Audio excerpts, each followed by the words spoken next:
This is a low music stream, so this is the unofficial making the rounds that I trapped Emily into without calling it making the rounds. I don't even know what it goes for. But we are here today to have our list of playing teams and how we think that they'll rank just in time for group draw. It was almost like Yeah. it was all planned.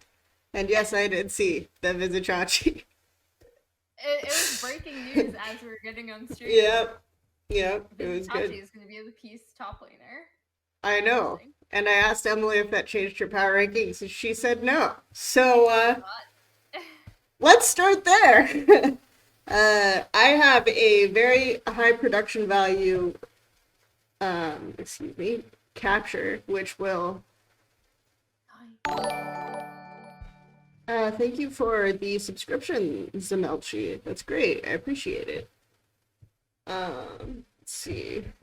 Need capture properties.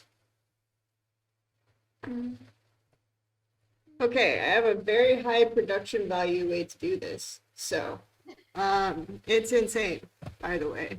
And I'm gonna turn off yeah, okay.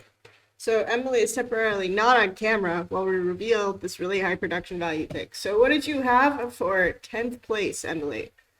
I'm very sorry, but of the playing teams, Vizicachi's presence does not change the fact that I put piece at the bottom. I will say, when I was initially doing this, part of it definitely was that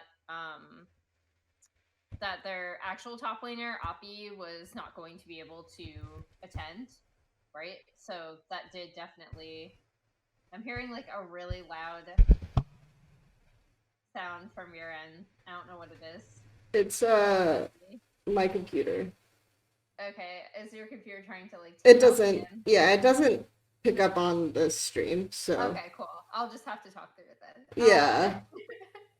Um, so yeah, I mean, I think unfortunately, a lot of ranking play-in teams, and this is, obviously Pentanet making it out of the kind of scuffed UOL RNG group where it was basically just RNG beating up on UOL and Pentanet, and then whoever beat each other enough was going to go. Obviously, Pentanet making it out there was like a massive surprise to people, and it was a really cool accomplishment. However, a lot of the time with playing teams, a lot of it comes down to infrastructure, and by that I don't even necessarily mean like uh basic stuff like are you getting paid, which also should matter, but just like how much, like what's the quality of solo queue, what's the general scene like, because sometimes it just comes down to hands, and unfortunately if you have a team coming from a region like Oceania, which is even smaller than it previously was, the learning curve to get up there is going to be super difficult. And by the way, when I say that, it's not that I don't think players couldn't be good if they're practicing on better solo queue. It's literally what is the gap between like where you're at and where you'd have to be, and how long would that take?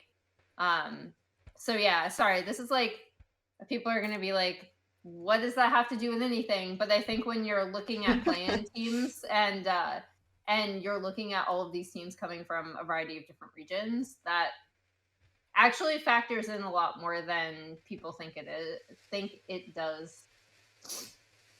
So that was a very nice way of saying that geese are bad.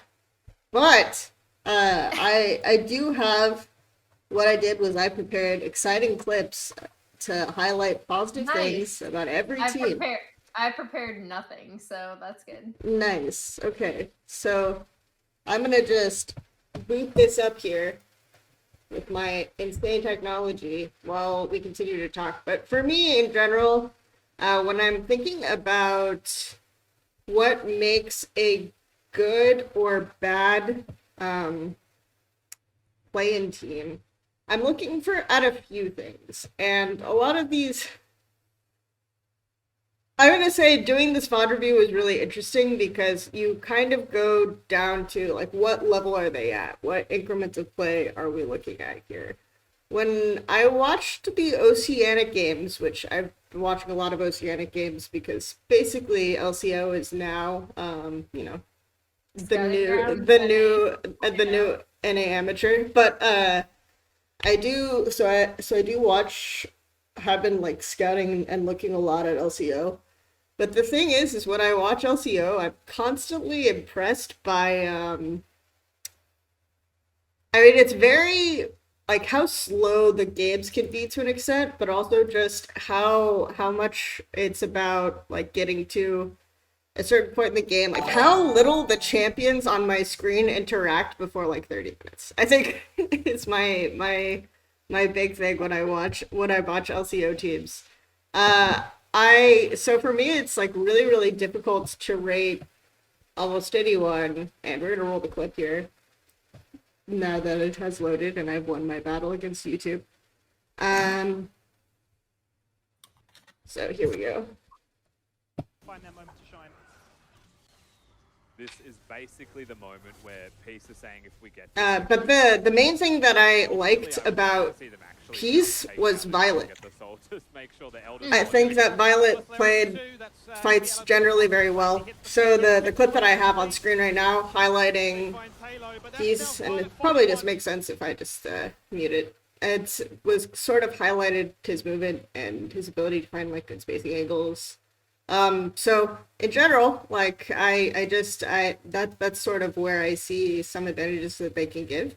I think Vizichachi is probably an upgrade, but there's also just a lot of like the level of play in general that I found while watching some of these Peace games was low compared to the other regions, and I think they just stood out as the obvious last place, which is kind of funny considering the performance of the MSI Pentanet. So we'll see how it goes this time.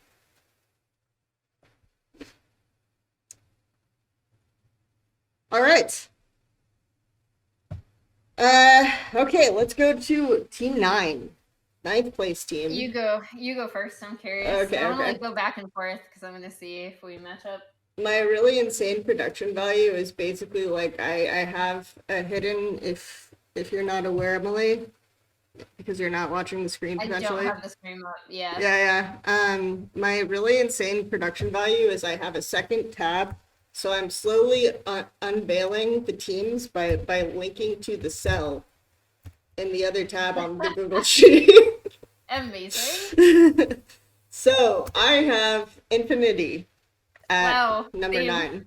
Okay, cool. And then for you, I just type it in because I don't have your list. So there you go. Infinity is my next one. The thing about Infinity that's interesting to me is I actually thought that a lot of their players were like pretty decent. That was kind of where I was on that. I thought that a lot of their players were pretty good overall, in terms of just mechanical execution and ability. And there were just like some really cute moments where they would make fast plays. But in general, I would say the overall kind of coordination level of play was low. But I did highlight a moment that I really liked where they just like hard shifted to one side and made a fast play, which I really liked off of Giving Drakes. I thought that was very cool. So I'll pull that up while you talk this time. Yeah, so I think the thing that struck me about Infinity compared to the last time I scouted them, which was for MSI, so if people don't know, it's the same roster, is that Ackerman is roaming a lot more, and while that shouldn't be a shock because roaming supports have been the thing for a really long time, I thought it was interesting because previously this was a team where I was like, oh, they're going to want to smash through bot lane. And they shifted that this split, and they looked like a team that was at the very least thinking a lot more about like what they wanted to do on the map, even if they didn't always execute it well. So I did appreciate that because I do think that from and I know the format in LLA changed as well a bit, but from spring to summer, I actually do think this roster improved. The thing that still kind of strikes me is that Solid Snake doesn't seem to have the best, and this is going to come up a few more times with playing teams, but he doesn't seem to have the best communication with his lanes all the time. When he does, they obviously look a lot better, which sounds like a dumb thing to say, but I think if you have Ackerman roaming, and when you have Solid Snake being able to not just impact his lanes, but like communicate with his laners well, this team has done well. So they have evolved from their prior iteration with the same roster, which I think was a lot more of like trying to smash through bot lane. So I was actually like pleasantly surprised at the fact that they grew from spring. That being said, again, I think some of the differences are going to be insurmountable, which is why I also put them ninth. I think the main reason why I ended up choosing them over it for ninth place over the other teams is there's like stuff like right now I'm showing on screen. This was kind of a cute thing that I wouldn't expect like a lot of teams to coordinate or do well, is that they like chose to give Drake when they were super behind and just made a really deep like fast play with 4 on T2. So I thought that was like pretty cool considering how far behind they were in this game.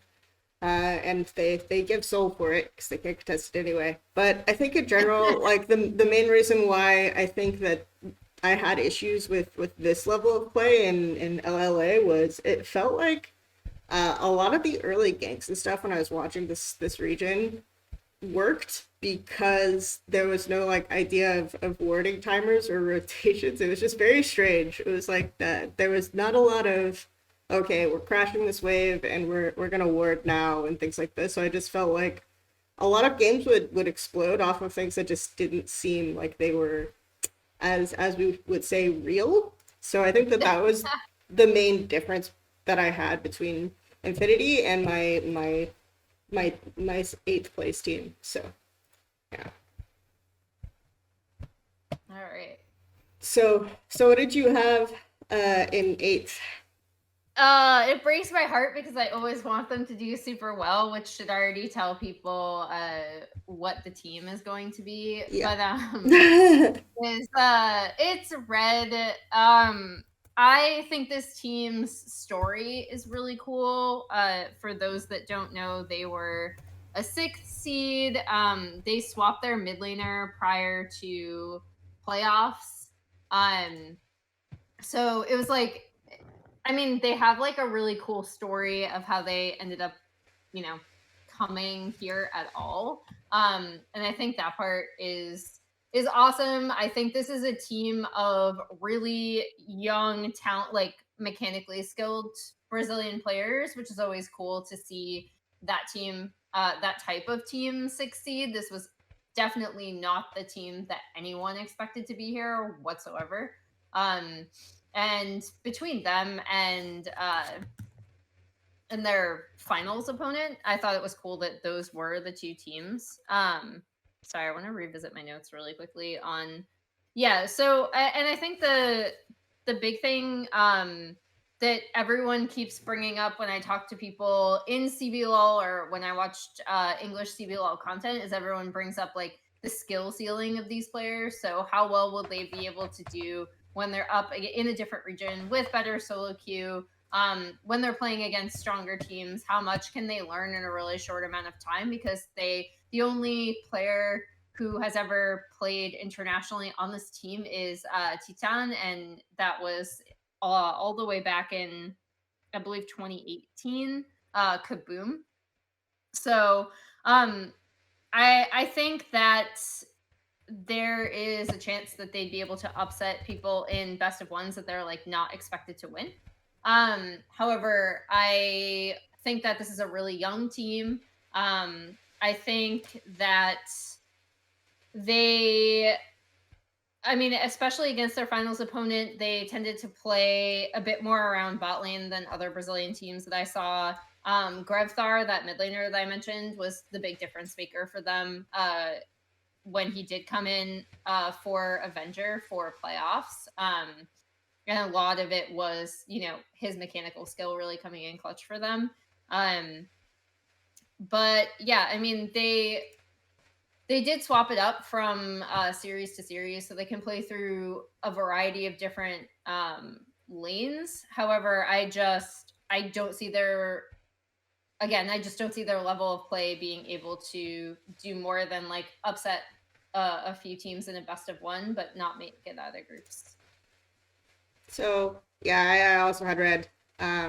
I think it's interesting though because one of the ranking differences that I struggled with the most was Infinity versus uh red, and I think actually in general I thought that the like some of the mechanical level of some of the Infinity players was better, like Cody, for example. But I did still like this while I'm talking about this. I really liked watching like a lot of these really heavy fights and a lot of the kind of like outplay potential that did happen in some of these red games. Like I think that they are like especially with Grevthar, is that how you pronounce it? I am probably saying it wrong, which is terrible because I watched the actual Brazilian cast, so I should know, but I'm pretty sure it's Grofthar, and hopefully someone will correct me if I'm wrong because I actually would rather be corrected and pronounce it right. Yeah, I think it's after this bottom three, in my opinion, that the level actually increases quite a lot. Mhm. So I think that that's where I think for me there's like a clear separation between it's like peace is the worst, and then you have Infinity and these teams. Then I think the level of play for the other teams on when I was doing these like bot reviews got a lot better. So that's where maybe we'll have some spicy differences now Yeah. because I think that it's a lot more difficult. Like Hmm. the next rankings are a lot more interesting, and there's like a lot more debate as to who you'd actually place. So I will reveal who I have, though apparently my Chrome is just leaking it, but no one is seeing that anyway. So because I don't have the correct scene on, but I had Detonation Focus Me instead of. So Okay. yeah, what did you have? So I waffled between these two teams for a really long time. Mm-hmm. And I I'm gonna say I think I gave the edge. So it was for me. It was between the next three teams I had a huge issue with were Detonation, Focus Me, Unicorns of Love, and Galatasaray. Which I know I'm pronouncing incorrectly, and I'm trying to make my mouth work correctly so I can pronounce it. But um, the reason why, so like with these like Mm-hmm. three, the reason why I put UOL at the bottom is actually because I think they're so heavily reliant on No Man's doing well. And by that I mean he's like kind of evolved into becoming almost a second jungler on this team, along with uh Ananasic. Ananasic, yeah, that's right. Um, I've been saying his name for years and I still pronounce it incorrectly, so I'm sorry. Um, but like they were challenged. So UOL were challenged a lot more this year. Even though I think people kind of automatically see them and they're like, oh, this team must have like coasted through CIS again. They didn't. Um, they've historically had like they keep making it with different bot laners, which I find is really interesting. And they're always like the bot lane is what previously was Gadget, who had the weird champion pool, Frappy, who they said had a language barrier, so Lodic stepped in, and Lodic was splitting his time between university and playing. And now they have Argonaut, who like most people that I've talked to in CIS, and it kind of backs it up for me, is that he needs to be like serviceable at best for the team to do well, and that's fine. Like he's not going to be a huge component of it. Um, and then Boss, who I called out for improving from the last time I saw him to this past spring, I think has continued to improve as a player. So I wanted to call that out. But they're, for me, and I don't know if you disagree with this, they're so heavily reliant on nomads, and I am curious to see how well he's able to do against opposing mids, because I feel like destabilizing nomads and allowing him not to have the same amount of high kill participation that he's had, allowing him to not roam and either help on the Nasic or the rest of the map, is going to like seriously affect them. So I don't know what you thought about this, but that is actually what ended up knocking them down a little bit for me, is because it's really close between these three teams for me for a variety of different reasons. I don't know if you want me to talk about all of them at once, but the the thing that knocked UOL down slightly below the other two was just how heavily reliant they are on nomads, and the fact that I expect opposing teams to be able to shut that down. So I had Unicorns of Love. I think we may as well spoil it. I had Unicorns of Love next. Okay. So I had Dead FM next, so they're just traded. or no, I don't. I changed my mind. It's somehow, but I think the reason why I changed my mind about putting Unicorns of Love higher is because I think, and we'll just show the clip, is that I found that they were way more coordinated in what they were trying to achieve than almost any other team. And to me, that was just like a level of play where they could take numbers advantages by using shifts. I actually rate Santis pretty high. And to me, that was like a big part of how I have Unicorns up, right? And I think that was like the kind of stuff that I really liked seeing. And yeah, I think that there's a lot of meminess from the fact that Unicorns lost previously to like this shift in particular I thought was like well coordinated. So this is like kind of an example of what I'm talking about. So this is one of the things here. In terms of like Detonation Focus Me, one of my biggest things when I was looking at them was like, is this Shaco pick real?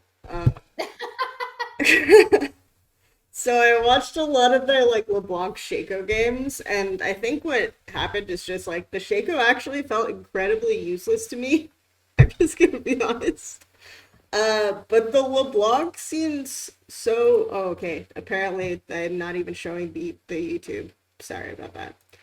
So we'll start with this. So the LeBlanc seemed like the big thing is that he was just like able to force kind of lane prio, and then they just won fights like incredibly well. So for me, I had DFM lowest just because they seemed like the least sophisticated, but in terms of like their game coordination, understanding, and how they were playing out the map, but they are basically a super team. You know, Yeah. like they're really good. Like they're probably in terms of like pound for pound, the level of talent on this roster is probably the best, I would say, of the other three. Of like Galatasaray, I think it is. Sorry, Yeah, it's Galatasaray, which is really Galatasaray. so. Yeah, Okay. which is so. I listened to the Turkish cast. And I was like continuously trying to figure out how to Yeah. like pronounce it as best as I can. When I say it fast, I fuck it up every time. So I'm gonna have So to I fix just and I'll show the UOL clip again because I apparently wasn't streaming it when I was showing it. So, but I think the general thing that I got from them was just like they would Arya and Evie just like out and Utapon like especially just outplay so many different scenarios. I think Steel is just kind of along for the ride. Like, I'm gonna be really honest, and that's why he could just pick Shaco and win, because they pick LeBlanc and they get prio in like every lane, even in lanes when they're not matchups where they shouldn't get prio, right? And they just hard stop, and then those three are kind of like the main reason why they're winning a lot of these fights. Like they'll opt into these like 5v5s all the time on bot side, and then they'll just like brute force win them, and that's what I really like about them. I'm not saying that they have like no map play. I think their map play is like significantly better than the bottom three that I have. But I had like for the top three, I kind of went with okay, who's gonna make like the most coordinated shift plays and have the best chance of like kind of outplaying getting numbers advantages on the map and outplaying some of the top teams to like take wins off of them. So that's why I went with unicorns and then as my top, and then Galatasaray because I just felt like Galatasaray was like we could just talk about them. Do you want to talk about them next? Yeah. So I'll start with my Dead FM opinions just because I'll get them in really quick because they were, again, we're saying if we're looking at like the bottom, I guess, like tier, right? It's like Peace and then Red and Infinity we were waffling on, and then these three teams are waffling on. So for Dead FM, when they got here, I have like all the I think Ebby has been really good for years. However, in their playoff run, he did not always perform particularly well. And I think some of these series, you see what happens when Ebby doesn't end up, doing really well against his opponent in lane, because if that entire side of the map collapses, Dead FM seems to have a lot of issues.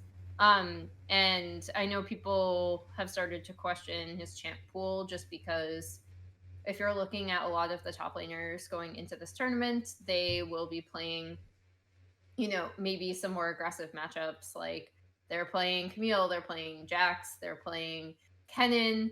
And Ebby is very like Gnar Renekton set. So we'll see how the top lane evolves. But I think it was the first time where I've gone through their like playoff run and some of their regular season games, and I didn't see Ebby like always kind of smashing his lane opponent. So despite the fact that I still think that he's one of the best Japanese native players, like it's basically him and Udapon, and they're on they're both on this team. I agree that Steel is kind of along for the ride and benefits a lot from the fact that his laners typically win. So big agree on that. The other thing I want to point out is I do think that as they evolved and they got Kang in, who was, if people are wondering what changed with this roster, Kazu, who was previously their coach, had stepped in because they were waiting for residency for one of their players. So he's now out, and the support they wanted to have playing Gang is in.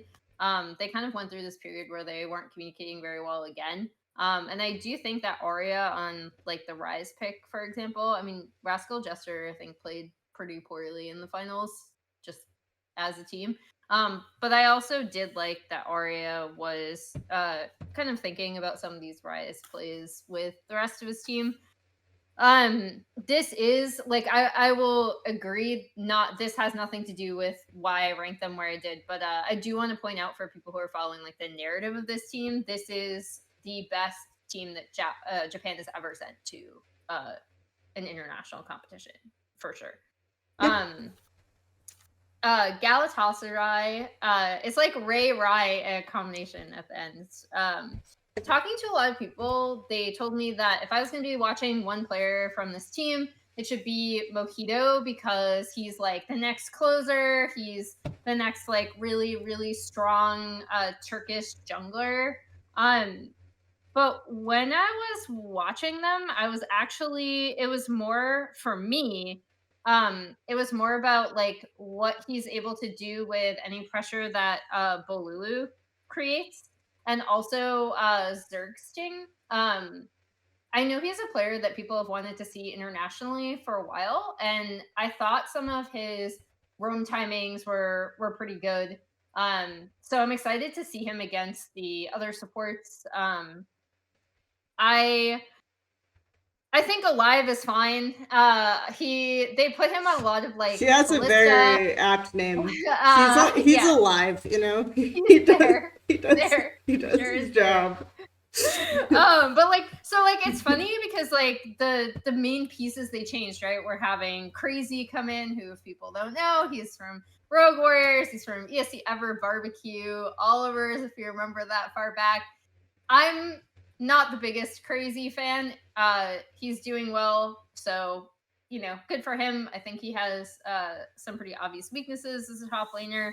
So the 3 players I'm really looking at on this team are actually the 3 Turkish players. So Mojito, Balulu, and Zergsting. And of those 3, Zergsting is actually the one I'm the most excited to see. Because again, like I think you could see flashes of some really smart roam timings and some really smart plays around vision when he was able to unlock when they were able to unlock him on the map. Mojito, I think is good, but like I guess I disagree with the general sentiment that like man, Mojito, this is the player you want to watch, because I thought it was like a really kind of a combination of Bolulu performing really well, especially in their playoff run, and then Zergsting, I think, does a good job of making the most of the fact that their lanes are typically winning, and this isn't like a oh man, they're always smashing, because that's not even it either. Like when I was looking at their actual laning differences, they weren't like insane off the charts. Like this is a win lane, win game kind of team, in the same way that, like, for example, oh my gosh, PSG Talon would be. But they do heavily rely on having lane priority. Like, for example, like I said, they put Alive on Callisto a lot, and just kind of make sure that he's there in the bot lane. But yeah, the 3 Turkish players on this team are really interesting to me, especially Zergsting. And I gave them an edge because I think some of the plays that I saw from them, especially some of the roam plays, were really interesting, and so I want to see that further evolve against better teams. So they subscribe to the mid is supportive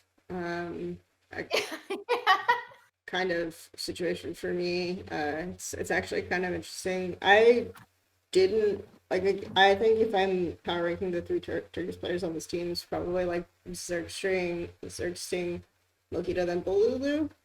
I think that both the one thing that I liked, so I had 2. So I went back and forth on Galatasaray and whatever. Sorry, Turkish people. I'm not gonna be able to pronounce this correctly, probably.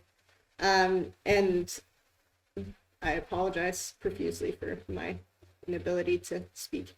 So and the thing that I liked about the games that I watched in the TCL is that the lanes were like appropriately volatile, you know? Like there was a lot of, when I was doing these VOD reviews, there was a lot of just like we're just last hitting creeps and yeah, we're like, shaking hands and we're not contesting anything yet. Whereas like I liked, for example, on the game that I showed the clip that I showed when we were talking was of crazy like leaning mid to get like a gank off with Bolulu playing Rise, like there when he was after he was getting like destroyed by Renekton. You were talking about him, so I thought it was appropriate. But the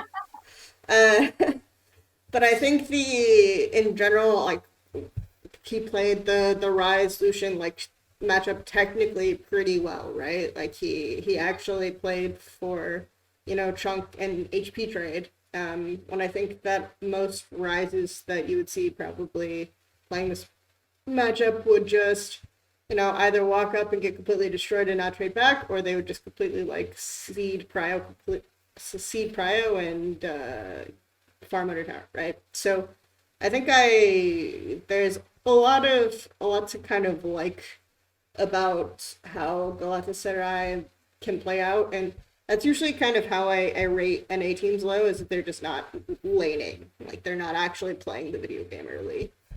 So I think that's kind of a promising thing for them, but again, it was just while I did like Zergsting's timers, they were usually like slower delayed. Whereas I felt like Unicorns was just overall, they had a goal for their team, right? They knew the play that they wanted to make on certain windows, and that's why I ended up like rating you well over it. You can clearly see how committed I am to that decision, since I didn't even think that I had that list correct.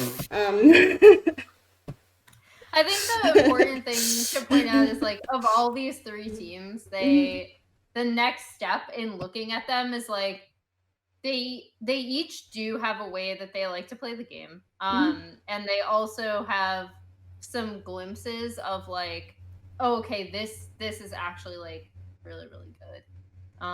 But now it's about like for Galatasaray, I'm curious to see what happens when people try to pressure them more mid or pressure them more in the jungle, right? Because I definitely don't think that Mojito is used to that, and then I'm curious to see how Bululu and Xerxting respond to that as well. So, but yeah, I mean, I all three of those teams are really interesting to me because it's really going to depend on who's better and who's drafting more for what they want to do like on the day in best of ones, which is going to end up probably being pretty volatile group depending. I will say, if I thought more highly of the individual skill on the Unicorns of Love team, I probably would have considered putting them over HLE. So until we get to that point, let's recap. Both you and I had Peace in 10th place, Infinity in 9th, and Red Canids in 8th. And then I had Detonation Focus Me in 7th, you had Unicorns in 7th. I had Galatasaray in 6th, and you had Detonation Focus Me in 6th. And I had Unicorns in 5th, and you had Galatasaray in 5th, correct? That's where we are. Yes. Wait. Yes. Okay. Yeah, okay. Great. Nice. Sorry, I was counting up from the bottom instead of down when you were like in 5th. Anyway, I'm an idiot. It's 440. I think my top 4, like we've talked a lot about the play-in teams, and I wanted to highlight them. That was like the focus of the stream, or like the play-in regions. I don't know what they're technically called. I think they're emerging regions. I keep changing. I hate emerging regions though. They're emerging economies. They're emerging League of Legends. Because they've been around for a while. They're not emerging anymore. Yeah, I know. Like Beyond Gaming is technically, if you wanted to go through like the entire history. Yeah, they're like PCS, right? GPL was like the first League of Legends league in existence, so like they're not emerging. But anyway, yeah. So yeah, I don't know if it's just I think my top 4 are kind of spicy, but I'm curious as to who you have it in 4th.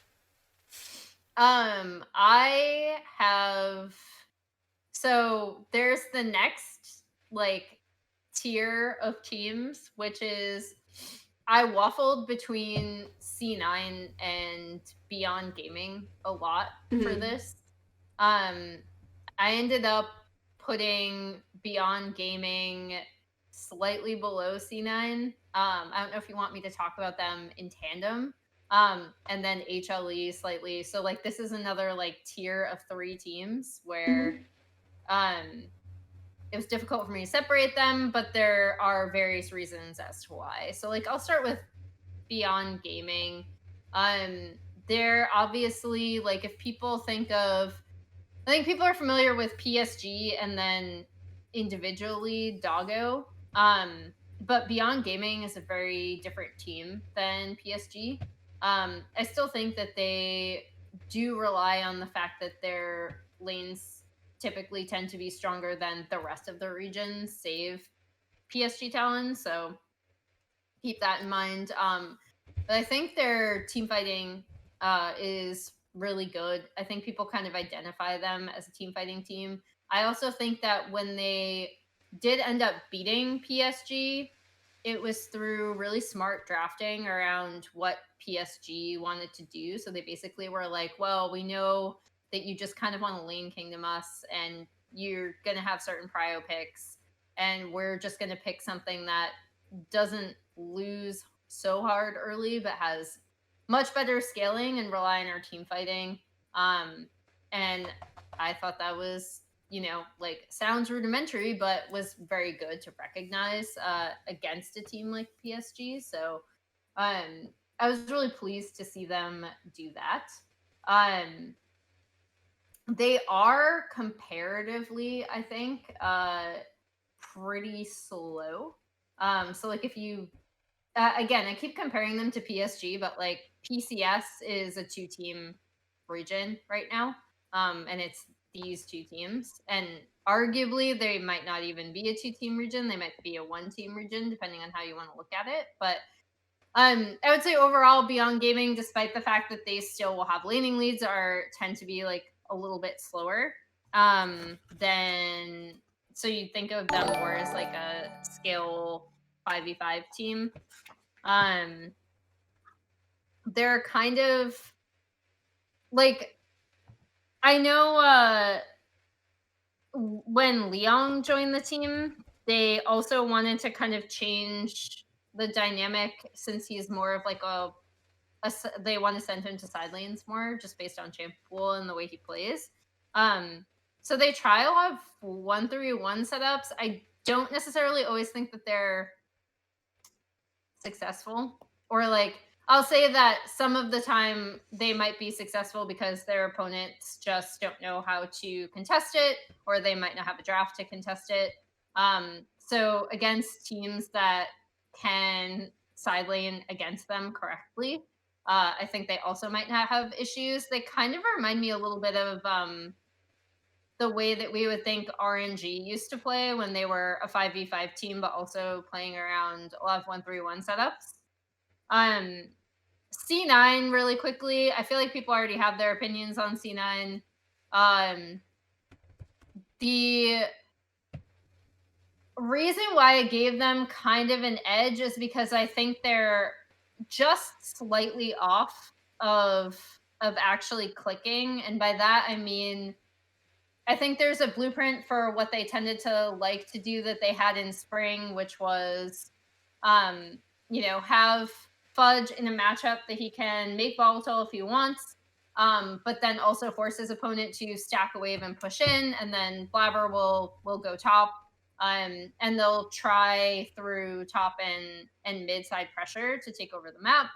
And I think that has been lacking this summer because of lack of coordination on the team. And like I know a lot of people have blamed Blabber specifically for this, but I think it's kind of unfair when it's a team communication thing. Sometimes he will force plays, but it comes down to how well the team is communicating around what they want to do, and different players, I think, in my opinion, based on what I've seen from them all summer, having different ideas of how they want to win the game. And it's just slightly off enough that they looked pretty shaky. So for example, against 100T, there were a lot of times where they could have contested stuff in some of those games a lot earlier than they did, and they didn't, and they kind of let 100T do whatever they wanted. There are a lot of plays where they've tried to force, like, people meme about the scuttle crabs, but they've tried to force other objectives too, when they could just kind of sit back and contest something elsewhere. The reason why I put them, again, above Beyond Gaming is because I think it's like just slightly off enough that they should be able to tweak it and come out a better team, hopefully. And I also think that for Beyond Gaming, it comes down to our team's going to challenge this like 1-3-1 setup, and I think they will be able to based on their execution thus far. And the reason why I'm talking about these two teams together is, again, because I found it really difficult to rank one over the other, so I just kind of wanted to sum up everything in tandem. I think that's it. Yeah. Okay, so yeah, I kind of wanted to just also give you the floor because, one sec, hold on, I'm fixing a few things. I wanted to also give you the floor because I was looking at my list, and I'm still thinking about some things, because it's like I have there's a lot, because I feel like Beyond Gaming's laning is fundamentally bad, but they set up plays really well, and my biggest problem is that HLE is not a real team, so... No, they're not. So, honestly, my biggest fight was also between HLE, between BYG and C9, because I just have HLE in fourth. I'm not even fucking around, guys. Interesting. I think the only reason this team is here is literally because they have a good player.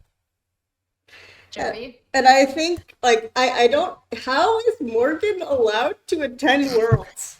How are we allowing this to happen? He's rough. Can I just say though, because as someone who like when Chovy was like coming up, right? And Yeah. everyone was like, "This guy's insane. His KDA is nuts." Blah blah blah. Blah. It's like over 100 at one point or whatever. I remember I tweeted about it. And everyone was like, "Yeah, like Chovy," and I was like, "He's good at laning, and that's it."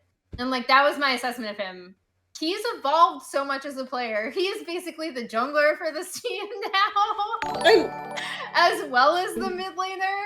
And I'm just like, wow, you like grew up so much. And you can see this incrementally, even from his initial season to his next season and last year. Like, you can see the evolution, but I don't think it's been more clear than this year in terms of how much he has improved and like, I mean, impressing me has like means absolutely jack shit, but like he has impressed me so much with his like the way he's evolved to understand the map and cover certain parts of the map when his teammates might not be doing so hot.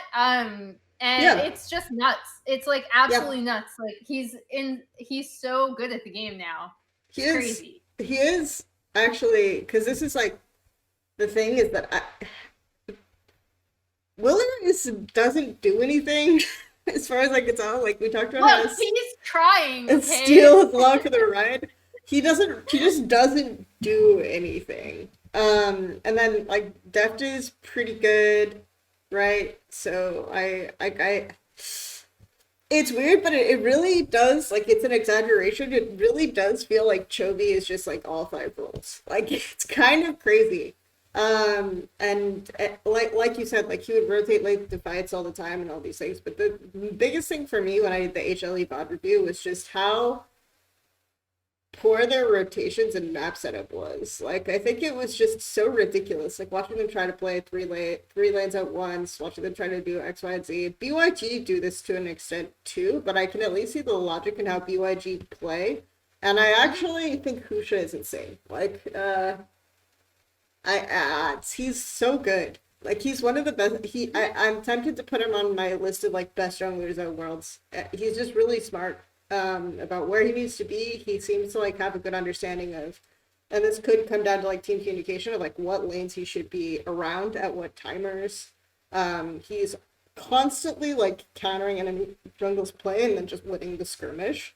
So for me, like that level of kind of thoughtfulness from BYG is what has me put them over HLE. I just think that HLE is, I don't know, they're literally like one team.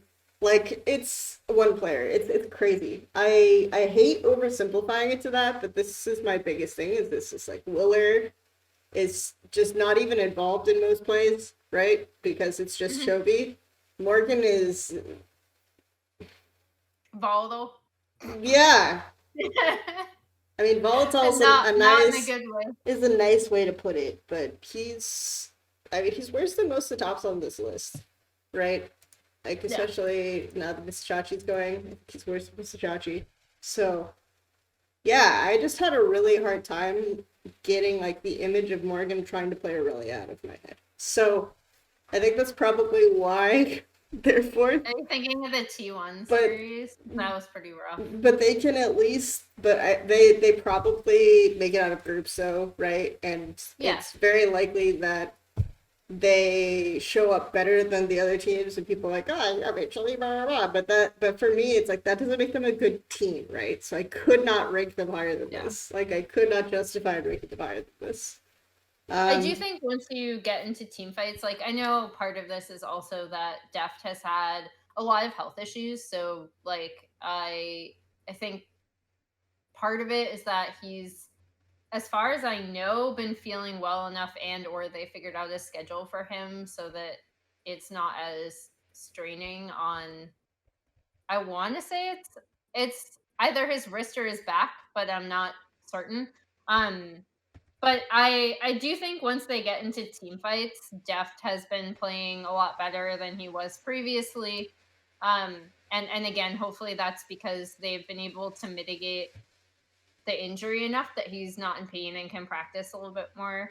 I did want to point that out because a lot of times people are like, "Oh, this guy like sucks now," and it's like, well, I mean, he has a chronic injury, so he's still like I was still like pretty happy with some of his team fighting when they were able to get to the point where they're fighting with like 3 items. So yeah, HLE I don't think are gonna have a hard time here, but I don't see them making it particularly far outside of play-in stage. Unless they like somehow have godlike coordination evolution. But yeah, so that's kind of where we are. I ended up rating BYG third and C9 seconds. And I think that I still am not completely convinced that that's what I want. It's hard. Because so the C9 thing is like so frustrating to me because I feel like it's just that different people on the team want to play the game differently. And whenever that happens, like you need to pick one and have everyone agree. And it doesn't even mean like one person is right or one person is wrong. It just means you need to pick something and go with it. yeah. I brought this up on, like, if anyone's listened to me talk about C9, I brought this up on cast. I even brought an individual play up where Fudge is very obviously freezing the wave and then he's setting up for Blabber and Blabber does something else and then Fudge rotates down and it's too late and everyone dies in River and it's not even, I can't pinpoint like it's on this player, it's on this player. That's like a obvious miscommunication in just how they want to play the game. So. And I think when it came down to it for me, it's like I had to stick to the guns on. I looked at it, it was like, okay, if anyone actually tries to play out the lane phase versus BYG, they'll have a hard time, right? Because they are doing a lot of the stuff that I was saying, like you don't see in like the Let's Eye, right? Mm-hmm. Where it's just kind of, okay, we're hitting the wave casually and not doing anything. A lot of the top lane laning went really weird as well for BYG. Like for me, I think that there's just so much like good early game planning out of them, even though they're not like playing around like the individual lane matchups. A lot of it comes from like what advantages can we get to make our jungle go ahead, which you don't see as much around C9, but you see like certain games where C9 do have like a decent early plan, right? You see games where they're playing like the TF, right? And they're setting up like the wave timers are not great, but they will set up the play correctly. So I guess for me it's like that's where I am. Whereas like BYG will stall out their mid game a lot, and I think that they'll also play. They'll play like a 1-3-1 setup, but they'll play it to team fight. You know, it's very weird to watch. That's what I brought up. Yeah, so it's fine. But I do think Leong is a upgrade over PK. Who? Oh yeah, for sure. I think like there's like Leong plays the mid game really well. It's just like the laning that looks really weird for me from BYG, but they clearly like understand the general flow of matchups because they're using those to create a clear early game path for Kusha and a good early game plan on timing. So it's just like he's one of the only. This is like the only team where I'll be saying, okay, at about this time they should be ganking kills. Oh, he's actually okay. It's usually just me molding about how no 3 camp ganks. Anyway, so yeah, I think that's where I am, and I'm assuming HLE was second, LNG was first on your list. Yeah, so that's what I have. Yeah, and then LNG really quick.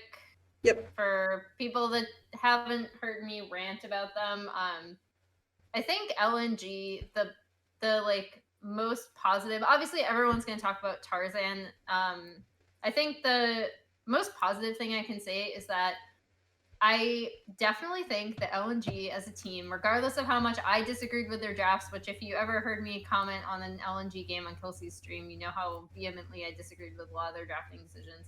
I do think that they thought You don't they were like coming second up pick with- Vayne? No, I don't. I also don't like Zach and Olaf. I think Second pick Vayne? I think they had an idea of what they wanted to do, right? And like, who am I to argue the brain geniuses of LMG? No, I think that sometimes that's that is actually like a very good quality. Like they felt like they had certain answers to things. I might disagree with the way that they draft, but I do think this is a team that did put thought into what they wanted to draft. Again, even if I disagreed with it. And additionally, I think that Tarzan, for as much, I'm probably like a little bit more critical of him than the average person. I do think he's playing really well. I do think if they can get to the point where they're fighting with like 2 or 3 items, and he's ahead, it's going to make a massive difference. LNG really, I guess, pleasantly surprised me. Because again, like I felt like they always had an idea of how they wanted to play, even if I disagreed with it.